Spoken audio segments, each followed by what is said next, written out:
नमस्कार, जन टीवी उत्तराखंड में आप सभी का स्वागत है। मैं हूं प्रभात। सबसे पहले हेडलाइंस।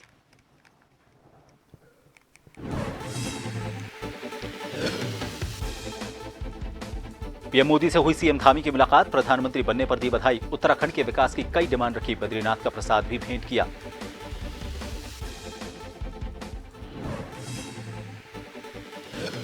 उत्तराखंड बीजेपी सांसदों की बैठक आज, केंद्रीय मंत्री अजय टम्टा के आवास पर होगी बैठक। सीएम धामी समेत लोकसभा राज्यसभा सदस्य रहेंगे मौजूद।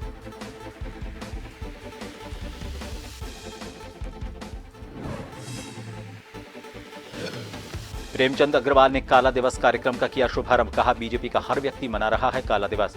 3 महीने में पालिका और पंचायत के होंगे चुनाव।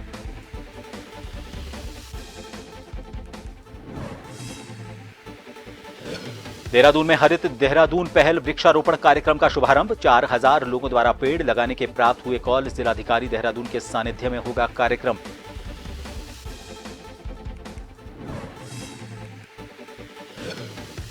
और 4 धाम यात्रा अपने चरम पर, स्वास्थ्य विभाग लगातार कर रहा यात्रियों की स्क्रीनिंग। अब तक 5,78,000 यात्रियों में से 1,19,000 से ज्यादा यात्रियों के स्वास्थ्य में दिक्कत।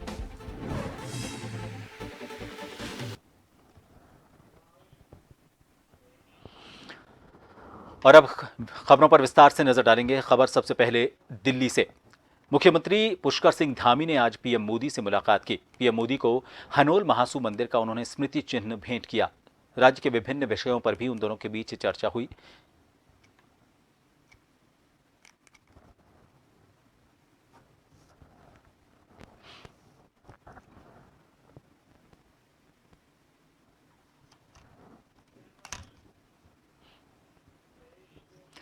उत्तराखंड के बीजेपी सांसदों की आज रात 8 बजे केंद्रीय मंत्री अजय टम्टा के आवास पर बैठक होने वाली है।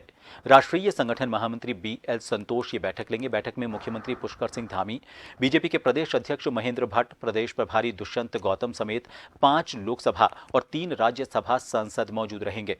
भाजपा की प्रदेश प्रवक्ता हनी पाठक ने जानकारी देते हुए बताया कि बैठक में कैबिनेट विस्तार और दायित्वधारी बनाए जाने के विषय पर भी विचार संभव है। इसके साथ ही लोकसभा चुनावों के परिणामों को लेकर चर्चा की जाएगी और पार्टी के आगामी कार्यक्रमों को अंतिम रूप दिया जाएगा। साथ ही उपचुनाव की रणनीति को भी अंतिम रूप देने के लिए पार्टी के प्रमुख नेताओं से सुझाव लिए जाएंगे। बैठक में निकाय और पंचायत चुनाव के बारे में विस्तार से चर्चा होगी।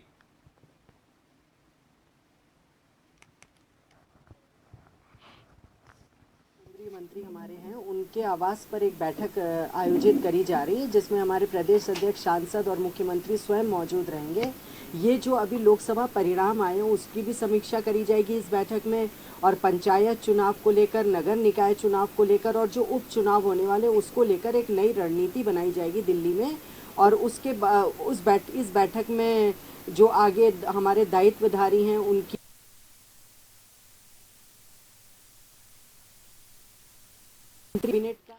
प्रेमचंद अग्रवाल ने नैनीताल में काला दिवस के रूप में बतौर मुख्य अतिथि शिरकत की। आपको बता दें, प्रेमचंद अग्रवाल ने इसमें शिरकत। रिक्शा स्टैंड मल्ली ताल में रिबन काटकर कार्यक्रम का उन्होंने शुभारंभ किया।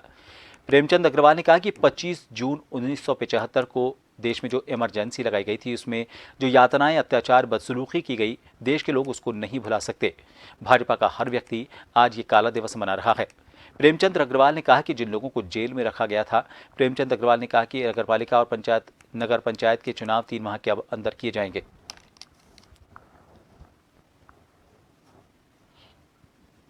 तमाम कार्यकर्ताओं ने, मंडल अध्यक्ष ने यहाँ उस समय के दौर की प्रदर्शनी यहाँ पे लगाई है, ताकि जो आने वाले, चाहे वो पब्लिक हों, चाहे हमारे स्थानीय लोग हों या पार्टी कार्यकर्ता हों, अन्य लोग हों, आप जैसे तमाम सम्मानित लोग, वो देखें किस प्रकार की यातनाएं उस समय 1975 में, आज के दिन जब इमरजेंसी लगी थी, आपातकाल लगा था, तब श्रीमती इंदिरा गांधी ने कैसे कैसे यातनाएं हमारे तमाम उन विपक्षी नेताओं को दी थी, कार्यकर्ताओं को दी थी। लाखों लोग उस समय गिरफ्तार किए गए थे, मीसा में उनको बंद किया गया था, 19-20 महीने लोग जेल में रहे। ऐसे ऐसे दौर आए कि जब उनको अरेस्ट किया गया, और अरेस्ट ही नहीं किया गया, जो यातनाएं उनको दी गई, जिसमें उनके प्लास से जो है नाखून खींच लिए गए। तो करेंगे अगली खबर का। खबर रुड़की से है। मंगलौर विधानसभा क्षेत्र का उपचुनाव अब पूरी तरह से जोर पकड़ने लगा है। मंगलौर विधानसभा के गांव हरंदपुर में भाजपा प्रत्याशी करतार सिंह भड़ाना के बेटे मनमोहन सिंह भड़ाना भी डोर टू डोर वोट मांगने के लिए पहुंचे। इसके साथ ही उन्होंने एक जनसभा कर लोगों को अपने पिता को वोट देने की बात कही। मनमोहन सिंह भड़ाना ने कहा कि अब हाजी और काजी को एक तरफ कर भड़ाना को चुनना है ताकि क्षेत्र में रुके हुए काम हो सकें।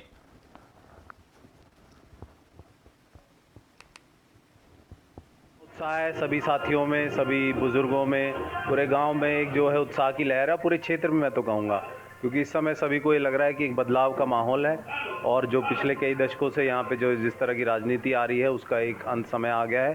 करतार भड़ाना जी को यहाँ पे सब लेके आना चाहते हैं। तो यहाँ पे जो हाजी और काजी का राज था उसको खत्म करना चाहते हैं। बिल्कुल, ये मैं और ये मेरे पिताजी इस मामले में नहीं, ये तो जनता की आवाज़ है। ये तो एक एक युवा मेरा साथी, एक बुजुर्ग इस बात को कह रहा है कि पिछले कई दशकों से जो किस तरह का यहाँ पे काम किया जा रहा है उसको एक बदलाव की तरीके से देखा जाए, और करतार भड़ाना जी इसमें बिल्कुल सक्षम है। मंगलौर विधानसभा चुनाव अपने पूरे शबाब पर है। इसको लेकर सभी राजनीतिक दल अपने अपने चुनाव प्रचार में जोर शोर से लगे हुए हैं। वहीं भाजपा के प्रत्याशी करतार सिंह भड़ाना का आज नारसन में जोरदार स्वागत किया गया। कार्यक्रम की सफलता को लेकर गदगद हुए भड़ाना ने कहा कि वो अगर चुनाव जीतेंगे तो मंगलौर क्षेत्र का चहुमुखी विकास किया जाएगा, क्योंकि उन्होंने मंगलौर को बंगलौर बनाने का वादा प्रदेश के मुखिया पुष्कर सिंह धामी से किया है।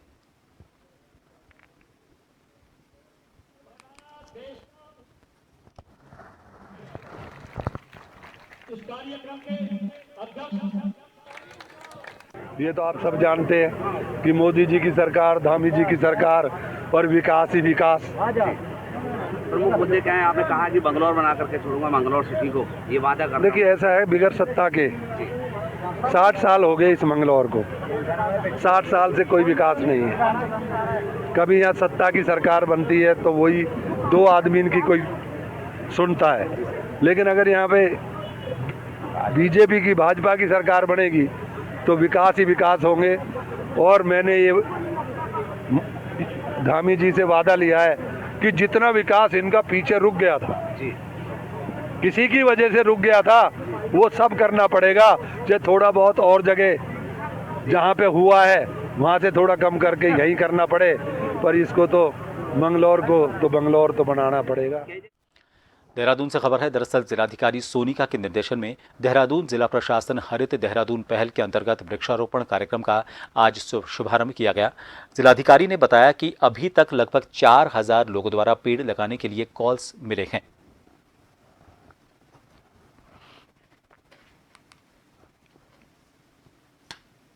4000 प्लस पेड़ लगाने के लिए रिक्वेस्ट आई है, और मोर और लेस ये ज़्यादातर जो रोड साइड्स हैं उसमें हो है, और कुछ प्राइवेट एरियाज़ भी हैं। और जहाँ भी हम लोगों ने करीबन 100 प्लस के करीब हमने पेड़ लगा दिए हैं। और जहाँ भी हम लगा रहे हैं वहाँ पे हम लोग जो एप्लीकेंट है, जिसने ये डिमांड रेज की है, उनसे ओथ भी लेते हैं कि वो उस पेड़ को प्रोटेक्ट करेंगे और उसको फलने फूलने में उसको पूरी तरह से सपोर्ट करेंगे। तो इसके लिए क्या कोई टोल फ्री नंबर जारी किया गया है मैम? जी, हमारा जो DICCC का टोल फ्री नंबर है वही है। देवभूमि उत्तराखंड में 4 धाम यात्रा अपने चरम पर चल रही है और इसे लेकर स्वास्थ्य विभाग भी लगातार सभी जनपदों में यात्रियों के स्वास्थ्य की स्क्रीनिंग कर रहा है। और इस बात को लेकर जब उत्तराखंड की DG health doctor Vinita Shah से हमने बात की तो उन्होंने कहा कि अभी तक सभी जनपदों में कुल मिलाकर 5,78,000 यात्रियों की स्क्रीनिंग हो चुकी है। उन्होंने कहा कि 1,19,884 यात्रियों के स्वास्थ्य में दिक्कत पाई गई है, जिसके बाद उनकी काउंसलिंग करने के साथ ही उनसे शपथ पत्र भरवाकर ही यात्रा के लिए आगे जाने दिया जा रहा है।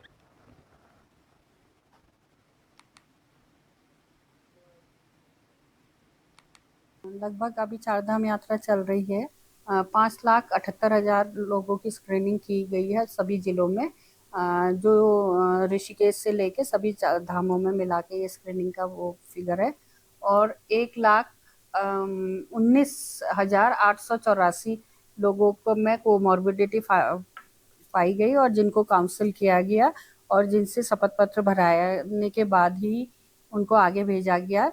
इसके संग संग उनको हम ये जो व्यक्ति थे ये हमारे रडार में रहे, इनको कॉल सेंटर द्वारा कॉल किया गया, हमारे स्वास्थ्य मित्रों द्वारा कॉल किया गया। पर्यावरण प्रेमियों के भारी विरोध के चलते पेयजल परियोजना के लिए खलंगा रिजर्व फॉरेस्ट के पेड़ नहीं काटने का निर्णय लिया गया है। पेयजल निगम ने इस स्थान को छोड़ दिया है। अब इसकी जगह मालदेवता के निकट द्वारा गांव के पास कनार काटा गांव में भूमि चिन्हित की गई है। पिछले दिनों सौंग बांध की पेयजल परियोजना के लिए खलंगा रिजर्व फॉरेस्ट में पेड़ों पर निशान लगाने के बाद पर्यावरण प्रेमी विरोध में उतर आए थे। यहां करीब 2000 पेड़ काटे जाने थे। भारी विरोध के बीच पेयजल निगम ने इस जमीन पर अपना दावा छोड़ दिया है। मुख्यमंत्री के निर्देशों के बाद अब पेयजल निगम ने देहरादून में कनार काटन गांव की जगह को चिन्हित किया है।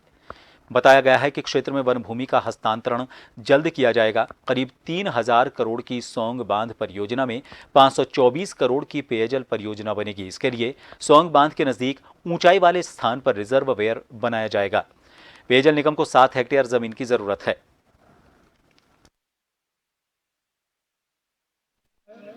खलंगा में जो वाटर ट्रीटमेंट प्लांट का चयन हुआ था उसमें स्थानीय जनता ने कुछ विरोध जताया है और ये इसमें अभी सिर्फ फॉरेस्ट का ही सर्वे चल रहा था और पेड़ काटने की कोई बात नहीं थी। तो कुछ ऐसा लगा लोगों को कि भाई 2000 पेड़ कटेंगे, 2500 पेड़ कटेंगे, किंतु सरकार ने ये फैसला लिया लोगों का विरोध देखते हुए कि इसको वहाँ से हटाते हुए स्थल को कोई अन्य स्थान पर चिन्हित किया जाए। मेरे को पता है, कल मैंने बात की थी, अभी स्थलीय निरीक्षण नहीं हुआ है, तो स्थिति क्या है वहाँ पे हमें अभी स्पष्ट नहीं है। जब एक बार संयुक्त निरीक्षण होगा क्षेत्र का तब इसमें स्थिति क्लियर होगी कि कितने पेड़ हैं और क्या है। फिलहाल एक छोटे से ब्रेक के लिए यहां रुकेंगे। आप बने रहिए जन टीवी पर।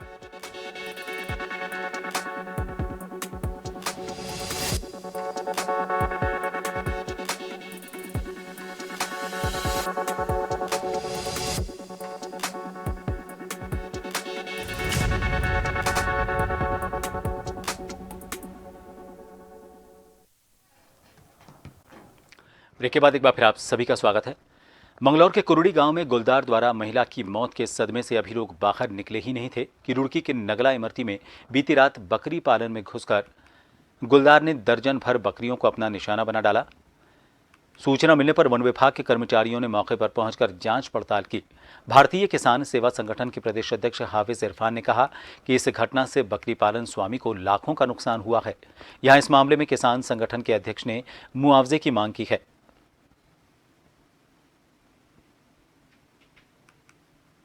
की होगी रात की जी, तो मैं यही पढ़ा था जी अपने बाहर ही, तो बच्चे ने कहा लगा उठो चाय चुपी हो गए, अपना नमाज पढ़ोगे। तो जैसे ये गेट आपके सामने खड़ा ही, मैं यहाँ खड़ा हो गया, इधर देखा पूरी हलचल हो रही। मैंने ये पलाई से हटाई जी, देखा देखा इतना बड़ा था जो जानवर शेर ही था, इतना मोटा उसका मोटा जी। तो मेरे साइड में लगा भागा, वैसे लगा मेरे हाथ में, उसका पैर पिछला, लेकिन वो भागा कूद को, तो सारा नुकसान होगा जी। देखो कितनी बकरी। आप तो यहाँ पे गांव नगलाई मर्ती में जो पंचायत घर है, यहाँ रियासत भाई का मकान है और इन्होंने अपने पालन पोषण के लिए, अपनी रोजी रोटी के लिए बकरियां पाल रखी थी, जिसमें आज रात तकरीबन 3 बजे एक गुलदार आया और इनकी 11 बकरियों को घायल कर गया, मार दी। 11 मर चुकी है और एक को लेके वो फरार हो गया। बड़ी डेड बॉडी इनकी, इसमें तो कोई गुंजाइश ही नहीं है कि भाई किसी शक की या किसी उसकी इसका। और ये आए दिन घटता हो रही, इसका सरकार को ध्यान रखना चाहिए। जो यहाँ रेंजर, अब वन विभाग से कुछ कर्मचारी आए थे, वो भी कैबिनेट मंत्री धन सिंह रावत और भाजपा कार्यकर्ता बद्रीनाथ धाम से भारत के पहले गांव माणा में पहुंचे। यहां उन्होंने भाजपा प्रत्याशी राजेंद्र भंडारी के पक्ष में वोट की अपील की। इस दौरान रावत ने माणा गांव के लोगों की समस्याओं को भी सुना। कैबिनेट मंत्री ने तीर्थयात्रियों का भी हालचाल जाना।